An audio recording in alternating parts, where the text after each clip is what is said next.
crafters. This is Suzanne from A Creative Muse, and we are on day 17, December 17.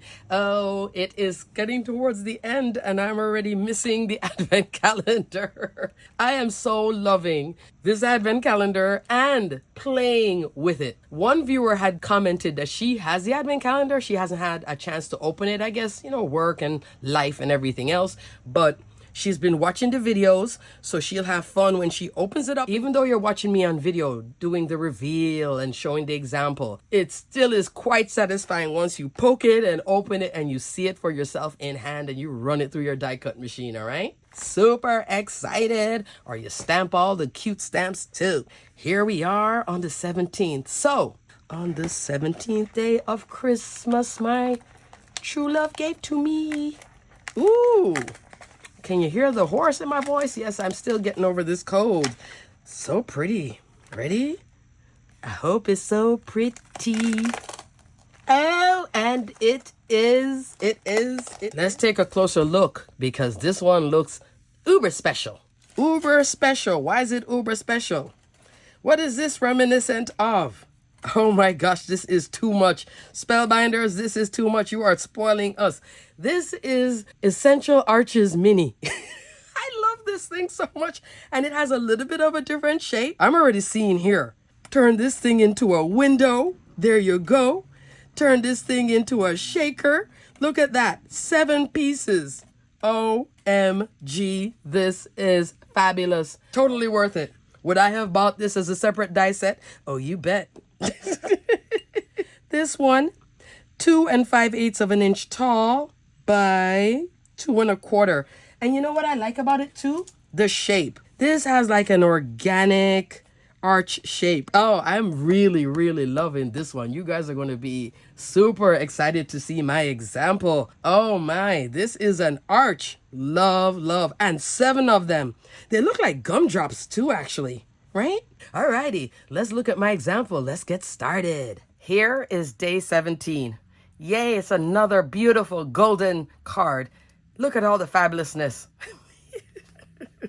This one is a little bit oversized from an A2, so that's why it's kind of tight in the envelope. Yeah, it's an 1/8 of an inch over. It's really 4 3/8 of an inch wide, 5 5/8 of an inch tall. So if I had made it an A2, then yes, it would have fit into the A2 envelope.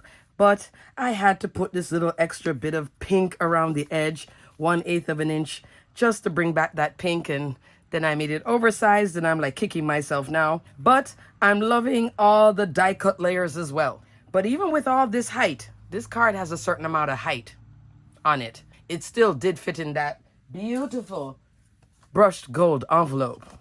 Because as you can see, I have the brushed gold cardstock here and the envelope to match. So if you keep it in an A2 size, you can use Spellbinders' awesome brushed gold envelope. Oh, this card took me a while to put together because I had too many ideas flooding in my head with this awesome set. I was too excited by the die set. And so then I had like 900 plans and I couldn't narrow myself down to one plan. So for December 17th, all you're seeing is just December 17th product. You're not seeing any other days because I just had too much going on in my head when I was making this card. Got too excited. It happens. Can you imagine being flooded by too many ideas so you can't create? That's what happened. I knew I wanted to do a shaker, which obviously didn't turn into a shaker, but that type of frame look. So what I did, I took the largest mini arches. Didn't take the second one because this is about an 1/8 of an inch difference, or even 1/16 of an inch. I took the third from largest and did this. And then put some yellow tape. So you flip it over on the back and you put some yellow tape and then you run it through your machine. Now, if you're looking at my arch, I didn't do this way. This is the standard way that you would layer up your die and have it centered. I decided to bring it down like so. Thin down here, thicker up here. That's just my new thing. I showed you guys this actually before. I did it on this card. Thin on the bottom, thick on the top. This is Essential Arches. And here's the baby mini Essential Arches. But you see how the arch itself, this is a more uniform arch. This has a different shape. So I'm loving this and I'm loving this too. They're both Fabulous, fabulous, fabulous. As a matter of fact, I'm linking everything, and I will put a link for Essential Arches because 16 dies, fabulous, make your frames. And see, both of them, this could be a shaker. All I'd have to do is just put a piece of acetate and bits, same thing here. But I decided I wanted them to be this type of framed look where everything is recessed. Both of them, actually. So here, I taped it like this, ran it through, and I did 110-pound cardstock. Then I also did brushed gold. That's Spellbinders brushed gold cardstock, which also matches their Spellbinders brushed gold A2 envelope. Love. Look at that. I mean, perfect. And I love this cardstock. If you want to treat yourself to a fantastic pack of specialty cardstock, this is the one. Because it's a shimmer cardstock. It's two-sided. So you can use this for bows and 3D projects. And then if you bend it, it looks the same. You know what I mean? It's not white on the inside and that on the outside. It's beauty on both sides. This, unlike most specialty cardstock, this takes glue well. I just put wet glue. Normally, I don't. Most of the time, I have to use double-sided tape because the glue, when you run that line and you put it down, it'll show through it like, oh, there's the glue line that I did. This one doesn't do that. That's why I think I really love that brushed gold cardstock and the silver one too. I haven't played with the black yet. I have one sheet of black, one sheet of white. I'm saving it for something. I have no idea what, but I just love this cardstock so much for accents and bits, and I'm loving it here. Prime example. This is just regular gold foil. I run a line of glue. It'll show up everything underneath it. That's just the nature of some of these specialty cardstock. And I love how pretty it is, and I love how it works well, very well. And I've stressed it, and you could use these two together. See how it's working so well too with foil? Now let's talk about what's going on here with the foil. You're looking here at that new satin foil pack. This one is the dark gold, that color. Love this foil pack. If you guys are into glimmer, hello, and we'll talk about that glimmer hot foil plate. This is matte gold with it. Now you're seeing 3 different shades of gold working well together, right? Why, Suzanne? Why do you have 3 different shades? Because I had used this hot foil plate, and this is the Sealed Swag hot foil plate. So this is from the Sealed by Spellbinders collection, the hot wax collection, okay? And it creates this cute 3/4 wreath, and it also comes with this a note of thanks with that line to cut out. You saw the a note of thanks on day 1 right there. Looks completely different. When I do my factory mode, I just sit there and just hot foil a bunch of stuff. I had a pink sheet of paper, use that Swag hot foil plate, hot foil roll, that color. Then I did black and use this one and just put it aside to use one day. It finally came out for this card. I just love this, and I think it works so well with the little dog. It is just so cute. I didn't know where to go, and then once I started going, I was like, oh, I'm liking where I'm going now. Puppy Power is special pet delivery. This is a die set, and I showed you before in a previous video. Brush gold on both. This is both supposed to be my dog Tori. In reality, Tori looks more like this than that. But the first time I used the die set, I just didn't want to go black and white. I thought it wouldn't look right. So what I did was ink blending and did Tori brown, and she'd probably be like, what's that? That's not me. This is more Tori, okay? Adorable little die set. Comes together super easy. So you can do either a cat or a dog. Here's the cat version. So here in the back, she's all glitterati. Here's a little swag. So it's like I use this as a frame. It's like a framed portrait of Tori. The swag just worked out so well. I thought, oh, that's cool. And then here, you'll love this. That is something that I like to run also factory mode. Sentiments. You'll love this. That's from Christmas Magic hot foil plate set. Now this hot foil plate set works very well with assorted tags.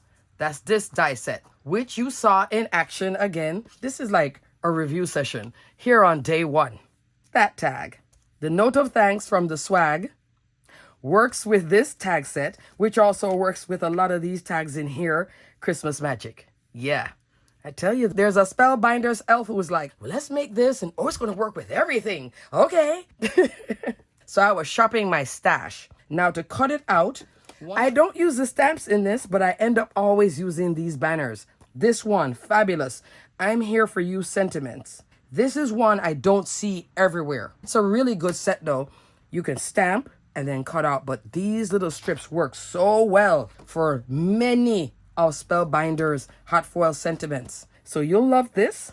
The little doggy in her frame, and then to house all of this, because Becca Feakin's Postage Edge Shapes collection. Ooh, still loving this. This time I used postage edge rectangles. Now, as you can see, why I also love this set. Those darn dots right here. The dots. This dot right here, this set, that's your A2. This is larger than an A2. Then I use this one. That's that there. And then this one. So it's 3 layers of postage edge, which is so much fun to layer. I just love the dot detail and the postage edge. Look at this card. And then I put it on a pink 110-pound cardstock. But did I stop there? No.